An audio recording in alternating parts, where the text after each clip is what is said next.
रिलायंस का आता है, अंबानी जी का तुरंत लेते हैं।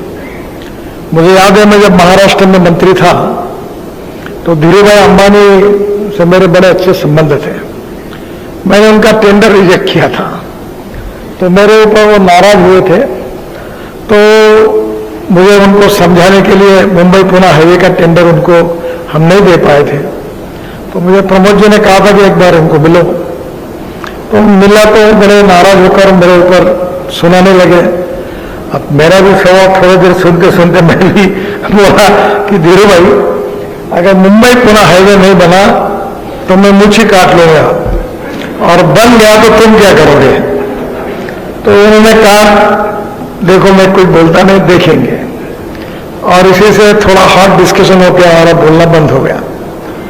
बाद में मुंबई पुणे हाईवे बनने लगा। उन्होंने हवाई जहाज से देखा और मुझे बुलाया, और धीरू भाई अंबानी ने मुझे कहा कि मैं हार गया हूं, तुम जीत गए। तो मैंने कहा ऐसा नहीं है, आप हार जीत के ना, आप मेरे पिताजी जैसे हो, अनिल और मुकेश जैसे मैं हूं, क्योंकि मेरी एज उस समय बहुत कम थी।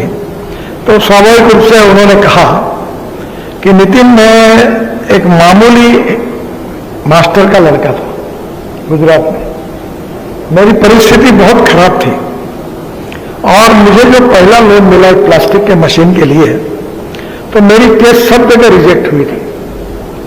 और जब मैं वो एमडी के पास गया आईसीआईसीआई बैंक के, तो मैंने उनको कहा कि ये मशीन के लिए मुझे लोन दो। तो बाद में मुझे लगा कि ये रिजेक्ट हुआ क्योंकि नीचे से नेगेटिव लिखा था, पर बाद में वो एमडी जो थे उन्होंने उसको लोन सैंक्शन किया। तो सैंक्शन किया तो मैं उनके पास गया और मैंने उनको कहा कि आपने ये लोन कैसे सैंक्शन किया, सब तो रिजेक्ट हुआ था, मैं तो आपको धन्यवाद करता हूं, पर आपने क्या देखा। तो उन्होंने, एमडी ने जो जवाब दिया कि मैं आपकी आंखों में देख रहा था, और आपके आंखों में यह आत्मविश्वास था कि आप ये निश्चित रूप से कर सकोगे, इसलिए मैंने ये लोन सैंक्शन किया। और बोले पहला लोन मुझे मिला। बाद में उन्होंने विमल, ओनली विमल जो टेक्सटाइल का काम शुरू किया, और धीरे धीरे उन्होंने मुझे कहा नितिन, सुबह दोपहर का 1 बजे का टाइम था, अनिल और मुकेश भी दोनों साथ थे, नरीमन पॉइंट में उनका ऑफिस था। उन्होंने मुझे बोला हम खाना खाएंगे, सब साथ बैठे थे। तो उन्होंने कहा कि मैं एक स्कूल मास्टर का लड़का हूं, पर आज मुझे कैपिटल मार्केट ने बहुत बड़ा किया। तो मैंने कैसे बड़ा किया, क्योंकि मुझे ज्यादा जानकारी नहीं थी। उन्होंने कहा कि मैंने इतना नाम कमाया, इतनी क्रेडिबिलिटी और विश्वास कमाया है कि अभी मुझे 5,000 करोड़ रुपए चाहिए। मैं बात कर रहा हूं 98-99 की, कि अगर मुझे 5 करोड़ चाहिए तो अभी दोपहर का 1:15 बज रहा है, मुझे 4 बजे तक पैसे मिल जाएंगे। इतना नाम मैंने कमाया, यही मेरा कैपिटल है। तो बाद में उन्होंने मुझे समझाया कि technology and resources are very important, but credibility, विश्वसनीयता, goodwill and honesty is the biggest capital of 21st century, ये याद रखना। तो आज स्वाभाविक रूप से कैपिटल मार्केट में जिन जिन लोगों को काम करना है उनकी एक बहुत बड़ी जिम्मेदारी होती है कि छोटी सी गलती भी होती है तो अंग्रेजी में कहावत है कि spark neglected burn the house. अगर ये एक बार तुम्हारा नाम खराब होता है तो तुरंत आप लोग फिर से खड़ा करने में बहुत मुश्किलें होती है। और इसलिए ये जो फाइनेंशियल लिटरेसी है बिटवीन इन्वेस्टर, ये बहुत इंपॉर्टेंट है। और मुझे बहुत खुशी है कि शिवानी ने ये डिफिकल्ट फील्ड में प्रवेश भी किया, हर बार आप लोगों को बुलाती है, और विशेष रूप से आपको अलर्ट कैसे रहना, इन्वेस्टमेंट कैसे करना, इसका ट्रेनिंग कॉम्पिटेंट लोगों के द्वारा उसकी जानकारी आपको मिलती है। ये वेरी इंपॉर्टेंट है, क्योंकि आप भी नहीं तो कहीं भी फंस जाएंगे। आजकल कभी कभी ऐसी हंसी आती है, कोई आता है बोलता है उसने मुझे बोला 2 करोड़ दे दो, मैं 4 करोड़ कर देता हूं महीने में। पढ़े लिखे अच्छे लोग पैसे दे देते हैं। यानी मेरे समझ में नहीं आता कि लोगों ने अपना दिमाग गिरवी रखा है, ऐसा क्यों करते हैं, ऐसा कभी संभव होता है क्या?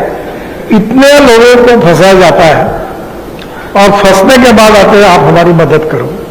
तो मैंने आपको पूछा कि तुमने पैसे डालने के पहले मुझे पूछा था क्या?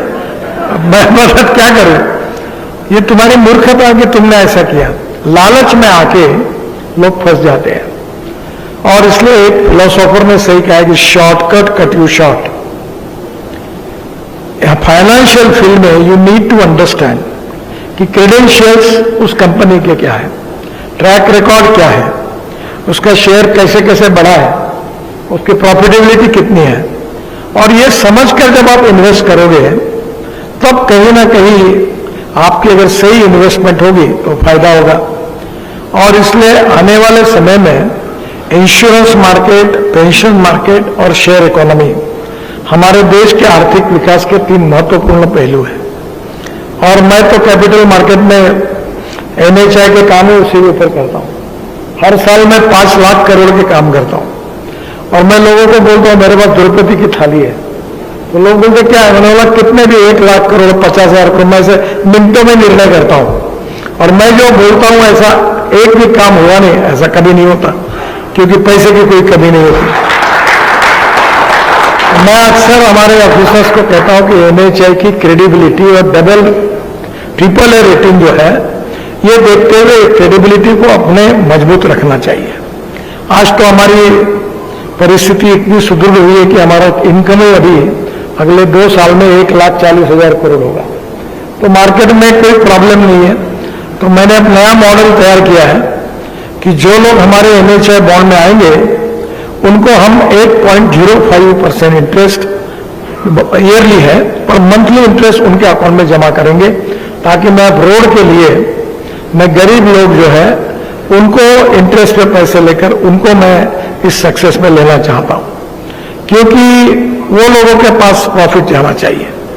और इसलिए अभी इंश्योरेंस इकोनॉमी में हमने इंश्योरेंस बॉन्ड शुरू किया। पहले बैंक में बैंक गारंटी देने के लिए अगर 100 करोड़ रुपीस की बैंक गारंटी चाहिए तो बैंक वाले कहते थे 100 करोड़ डिपॉजिट करो फिर गारंटी लो। अभी हमने इंश्योरेंस बॉन्ड किया तो 1.5 करोड़ में उनका काम होता है। तो अब बड़े प्रमाण लाखों करोड़ों के इंश्योरेंस बॉन्ड्स मार्केट में आ गए। तो कहीं ना कहीं फाइनेंशियल सेक्टर रोज बदल रहा है। हमारे देश की इकोनॉमी वर्ल्ड की फास्टेस्ट ग्रोइंग इकोनॉमी है, और ये जो कैपिटल मार्केट है इसके इन्वेस्टमेंट से ही हमारी इंडस्ट्री, ट्रेड और बिजनेस बढ़ने वाला है। एक्सपोर्ट बढ़ेगा, इंपोर्ट कम होगा, और इसलिए स्वाभाविक रूप से इस क्षेत्र में इन्वेस्टमेंट करने के पहले अवेयरनेस, अलर्टनेस और इसके साथ इसके परिणामों की ठीक प्रकार की जानकारी ये हमारे इन्वेस्टर्स को होनी चाहिए। मनी बी के ओर से हर बार शिवानी जी ये कार्यक्रम करती है और एक्सपर्ट लोग आपको समझाते हैं कि स्वाभाविक रूप से इसमें क्या क्या, कैसे सोचना, कैसे इन्वेस्ट करना। So knowledge related with the investment is very important. और ये जो फाइनेंशियल लिटरेसी है, this is very important for the people who are making big investment. और इसलिए आने वाले समय में ये बहुत ही इंपॉर्टेंट और अच्छा फील्ड है, और छोटे छोटे लोग अब इसमें इन्वेस्टमेंट करके काफी कमा रहे हैं, पर कमाते कमाते एकदम एक दिन धक्का लगता है तो नीचे उतर जाते हैं। तो ये आपने एकदम ऊपर से नीचे नहीं उतरना चाहिए। इसलिए आपको काफी टिप धमानी साहब ने दी होंगी कि कैसे हो। तो मुझे लगता है कि it is going to be a win-win situation for all the stake holders.